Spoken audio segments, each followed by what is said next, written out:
ನಮಸ್ಕಾರ, very good morning. ನಿಮ್ಮ ಜೊತೆ ನಾನು ಹರೀಶ್ ನಾಗರಾಜ್. ಒಂಥರ ಡಿ-ಡೇ, ಡಿಸೈಡಿಂಗ್ ಡೇ ನಾಳೆ. ಬಿಕಾಸ್ ನಾಳೆ ಮೀಟಿಂಗ್ ಇದೆ, ಆ ಮೀಟಿಂಗಲ್ಲಿ ಡಿಸೈಡ್ ಆಗುತ್ತೆ. ಮೊದಲ ಬ್ರೇಕಿಂಗ್ ನ್ಯೂಸ್, ವೀಕೆಂಡ್ ಕರ್ಫ್ಯೂ ಮತ್ತು ನೈಟ್ ಕರ್ಫ್ಯೂ ಮುಂದುವರಿತಾ ಅಥವಾ ಅದಕ್ಕೆ ಬ್ರೇಕ್ ಹಾಕ್ತಾರಾ? ಈ ವಾರವೇ ಎಲ್ಲ ನಿರ್ಬಂಧಗಳು ತೆರವಾಗೋ ಸಾಧ್ಯತೆ ಇದೆಯಾ ಇಲ್ವಾ? ಇದೆಲ್ಲವೂ ಗೊತ್ತಾಗೋದು ನಾಳಿನ ಮುಖ್ಯಮಂತ್ರಿಗಳ ಸಭೆಯಲ್ಲಿ. Breaking news.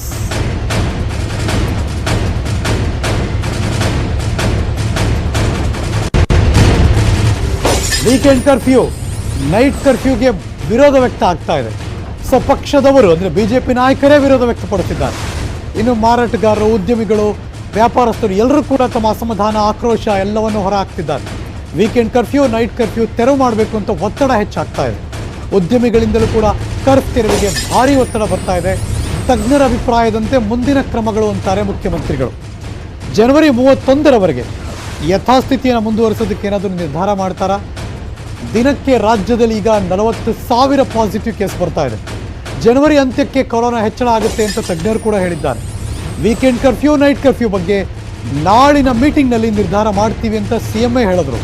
ಸದ್ಯಕ್ಕೆ ಕೇಸ್ಗಳ ಸಂಖ್ಯೆ ಹೆಚ್ಚಾಗ್ತಾ ಇದೆ, ಆ ಸೂಚನೆಯೂ ಕೂಡ ಸಿಗ್ತಾ ಇದೆ. 1 ಲಕ್ಷಕ್ಕೂ ಹೆಚ್ಚು ಕೇಸ್ಗಳು ಬರಬಹುದಂತೆ ಫೆಬ್ರವರಿ 2ನೇ ವಾರ ತನಕ. ಜನವರಿ 31ರವರೆಗೆ ಯಥಾಸ್ಥಿತಿ ಮುಂದುವರಿಸೋದಕ್ಕೆ ನಿರ್ಧಾರ ಮಾಡಬಹುದು ಅನ್ನೋದು ಕೂಡ ಒಂದು ದೊಡ್ಡ ಬಲವಾದ ಸುದ್ದಿ ಕೂಡ ಓಡಾಡ್ತಾ ಇದೆ. ಈ ಎಲ್ಲದರ ಬೆಳವಣಿಗೆ ನಡುವೆ ನಾಳೆ ನಡೀತಿರುವಂಥ ಮೀಟಿಂಗ್ ಬಹಳ ಕುತೂಹಲ ಮತ್ತು ಮಹತ್ವ ಪಡ್ಕೋತಾ ಇದೆ.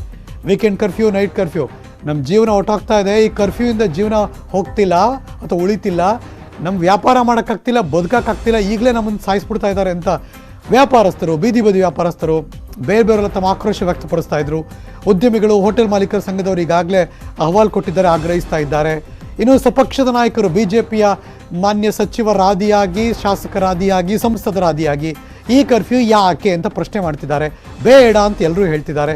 ಹಾಗಾಗಿ ರಾಜ್ಯಾದ್ಯಂತ ಬೇಕು ಅನ್ನೋರು ಯಾರೂ ಇಲ್ಲ, ಬೇಡ ಅನ್ನೋರೇ ಎಲ್ಲರೂ ಇದ್ದಾರೆ. ಕರ್ನಾಟಕದಲ್ಲಿ ಇನ್ನೊಂದು ಕಡೆ ಡೇಟಾ ನೋಡ್ತಾ ಹೋದರೆ ಜನವರಿ 19, 18, 17 ನೋಡಿ 21,000 ಇತ್ತು. ಆಮೇಲೆ ಹಂಗೆ ಹಿಂಗಂತ ಜಾಸ್ತಿ ಆಗೋಯ್ತು, 41, 40 ಹಿಂಗೆ ಓಡ್ತಾ ಇದೆ.